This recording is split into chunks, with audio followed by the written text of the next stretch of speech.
I just ran up here and I want to reenact a little bit. Cheryl, Ling. So this is what happened, right? I run to the kitchen because the smell, like the smoke is filling the house.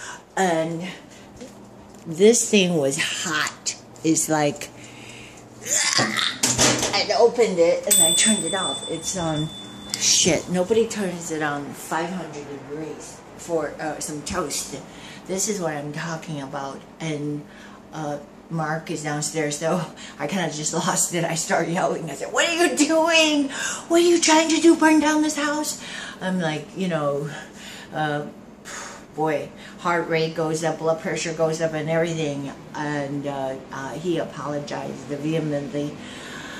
The thing is, he does it all the time. And I said I cannot be babysitting somebody and watch my house not to get burned down, you see.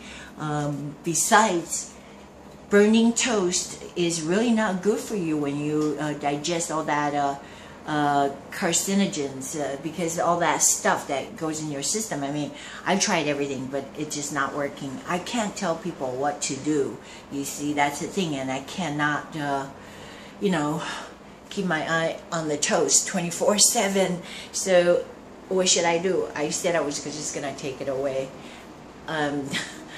You know, this is hard. This is hard. I mean, I try not to be heartless. Well, Mark is gonna move, so fortunately that this is not gonna be an issue. But remember, I talked about it is very true in the Proverbs. It says that. Look at me. I'm like, oh, whew, I'm sweaty and everything now. It says that if there is no oxen in a trough, there's not gonna be feasts. So, you know, this is life, and a lot of times, sometimes you deal with more aggravations. I don't believe, this is what I kept confessing, that I do not believe the Lord. Now listen very carefully. I got this place to live when I had no place. Meaning when I was getting a divorce, I had no place to go. I was staying in a little apartment, and this house opened up. So I thought it was by the grace of God. I got in here because it was a foreclosed property. It needed some work, but I've been battling everything under the sun. You know, you're talking about living in the wilderness. There were like rats, had to deal with it, and you know, bees and rattlesnake in the yard, and a neighbor that keep leaking, flooding my yard because his broken driveway that's dumping every bit of water into my yard, and etc. So my question is to God, when would this thing end? I don't want to have no place to live, but I do not want to feel ensnared.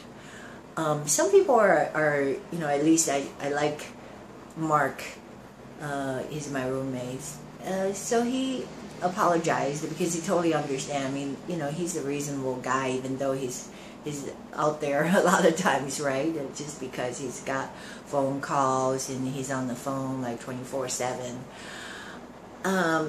But I also had ladies that came over and cleaned for me, and they did terribly. And I spent my flesh and blood. I mean, you have to understand, I mean, when you try to help somebody and help them do a good job, you go over everything. You say, this is what I need you to take out the stuff from the refrigerator and clean the bottoms. I mean, it's not that hard. I could even do it. Sometimes I think it's easier if I just do it, you know what I'm saying? Because I used to have a really filthy refrigerator, just got really filthy in my old apartment. I mean, I had such a vision about that. So I said, I gotta have this fridge. I don't care whatever it takes. I don't want the bottom to get skunked up, you see. So all you have to do is you remove like every cover.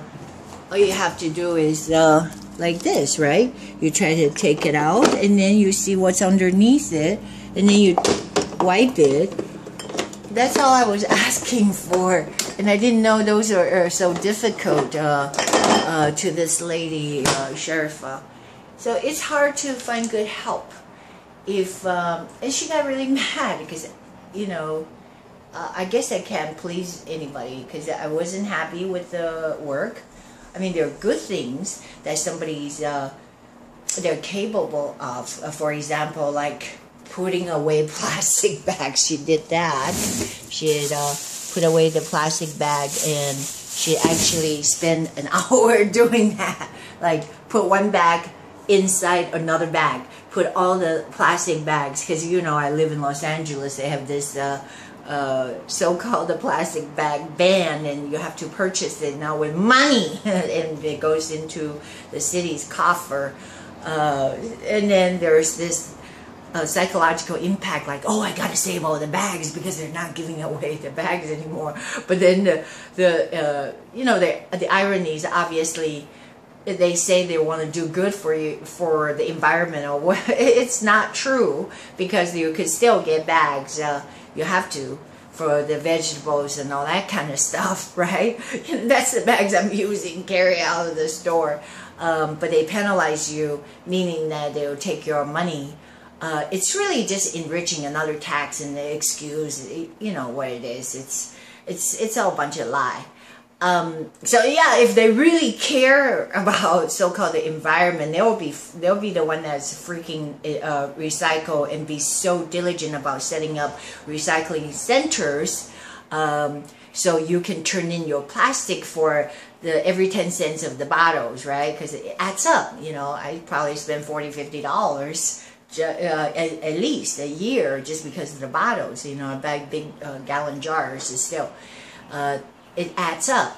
So, but ironically, the city instead, the LA city and county, instead of putting more recycle center or making it easier to encourage people to recycle, they penalize you and say, you know what I'm saying, it's better to encourage people and stuff. But, you know, they don't say that there's no recycling center. I mean, I can't find one. Like I said, I've been driving around. It's like, you just give up. You just throw your bottles away. You see what I'm saying? And this is exactly what they want. Aha! Yeah, and then what happens to that money? They say that it's just confiscated, right? They say that, you know, you forfeit. Pretty much. Yeah, you have to forfeit because they closed down the recycling center.